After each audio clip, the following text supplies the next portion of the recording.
Bonjour à tous. Aujourd'hui, nous allons travailler sur les mesures et les différentes unités de mesure. On va voir qu'elles ne sont pas toutes pareilles.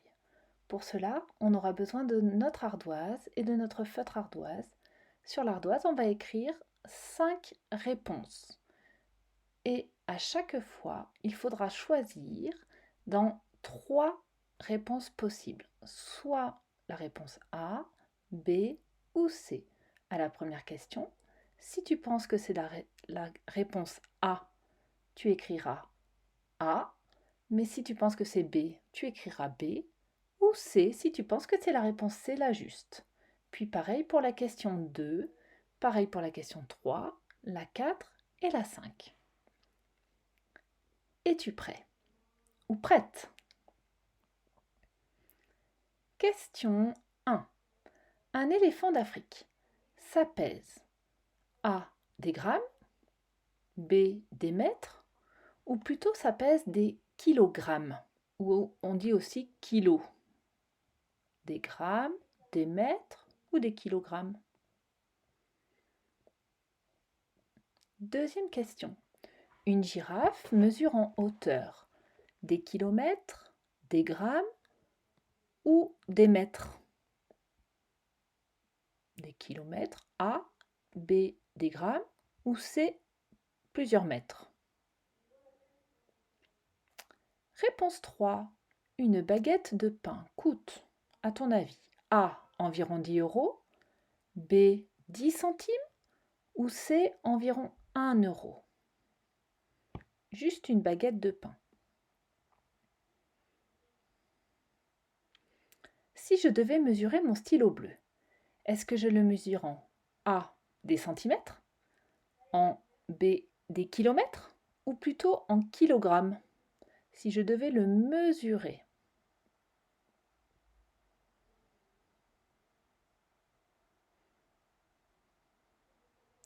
Cinquième et dernière question. Un camion, est-ce que ça pèse A, plusieurs euros, B, plusieurs kilogrammes ou C, plusieurs tonnes? Des tonnes, ce sont beaucoup de kilos.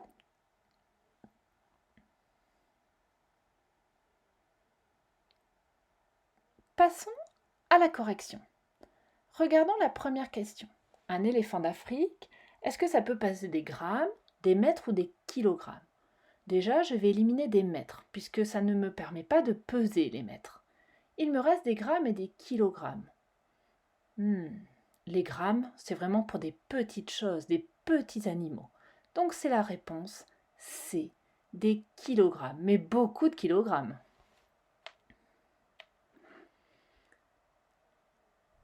La girafe, elle mesure en hauteur des kilomètres, des grammes ou des mètres? Déjà, ce ne sont pas des grammes, puisque ça ne me sert pas à mesurer une mesure en hauteur. Des kilomètres? Non, c'est quand même trop. Oui, ce sont des mètres.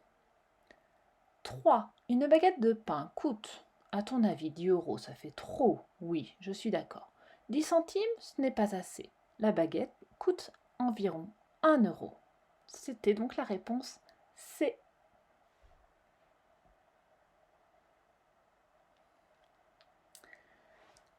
Un stylo, est-ce que ça mesure plusieurs centimètres, plusieurs kilomètres ou des kilogrammes? Déjà, j'élimine les kilogrammes, puisque les kilogrammes ne me servent pas à mesurer mon stylo. Et effectivement, ce sont des centimètres. Les kilomètres, c'est pour des très grandes distances. Donc c'était la réponse A. La cinquième. Un camion, est-ce que ça pèse des euros? Mais non, pas du tout. Des tonnes ou des mètres? Les mètres ne me servent pas à peser. Donc il me reste la réponse B. Plusieurs tonnes. Ce sont des milliers de kilogrammes, les tonnes. C'est une très grosse mesure.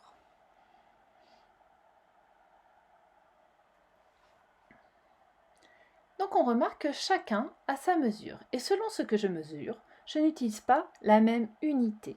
Si je veux par exemple mesurer une fourmi, c'est un tout petit animal.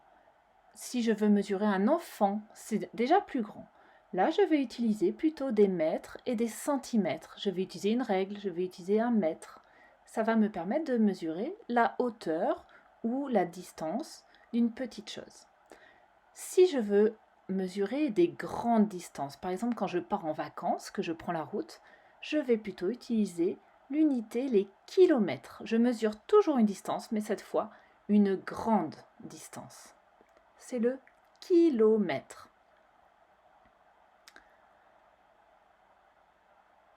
On change de mesure. Cette fois, si je fais la cuisine ou que je vais aux courses acheter des pommes, je vais les peser. Les aliments, on les pèse plutôt avec des balances, alors des balances de cuisine ou même une balance de Roberval, exactement comme on a en classe. Ça nous permet de peser des grammes, voire des kilogrammes, si j'ai beaucoup de poids dans mon kilo de pommes, par exemple. Mais ça me permet aussi de me peser moi-même quand je vais, par exemple, chez le médecin. Je monte sur une balance. On utilisera les unités grammes et kilogrammes. Mais je peux aussi mesurer le temps. Ici, on sait qu'on mesure avec le sablier des secondes. Avec notre minuteur en classe, nous mesurons les minutes qui nous restent à parcourir avant la prochaine activité. Et même l'heure nous permet de mesurer le temps qui passe. Je mesure aussi le temps qui passe quand on fait le jour de la semaine, mais aussi quand on regarde le calendrier. Et là, le temps qui passe se mesure en heures, en jours, en semaines, en mois, voire même en années. Je mesure aussi les prix. Regardez, ici je vois des prix et à chaque fois, l'unité de mesure que nous utilisons en Europe, c'est l'euro.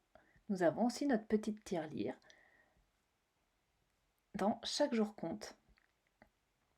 À toi maintenant de jouer. Je t'ai préparé un petit jeu et tu vas essayer de m'aider à reclasser chaque étiquette au bon endroit. Pour cela, j'ai mis 4 unités différentes. En haut, regarde bien, j'ai mis les kilomètres. Ensuite, j'ai mis les kilogrammes.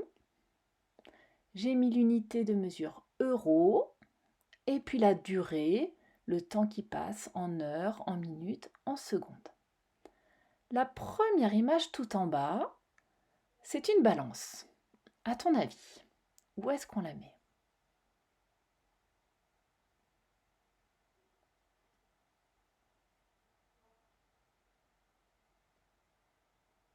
Réfléchis. Oui, très bien, ça me sert à peser des kilos ou des grammes. Très bien. Regarde le réveil.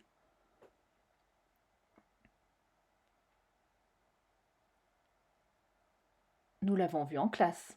Le réveil sert à mesurer le temps qui passe. Ce sont les heures. Maintenant, j'ai une étiquette de prix. Regarde, j'ai même 10 euros d'indiqués. C'est facile.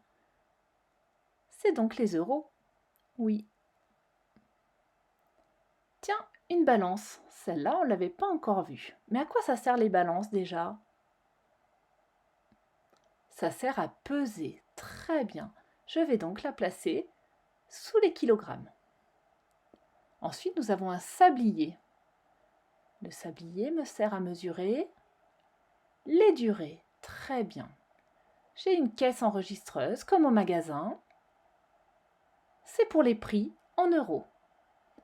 Ici, nous voyons un GPS. Le GPS me permet de mesurer des distances. Ce sont donc des kilomètres. Et la route, quand je pars en vacances, ce sont aussi des kilomètres. Avais-tu tout réussi? C'est bien. Tu peux le refaire pour pouvoir t'aider à mieux comprendre qu'est-ce que sont les kilomètres, qu'est-ce que sont les kilogrammes, les euros, les durées, etc. Ça nous permet, rappelle-toi, de mesurer plein de choses, mais de mesurer plein de choses différentes. Je ne mesure pas la même chose quand je cherche des kilomètres ou des kilogrammes. À bientôt!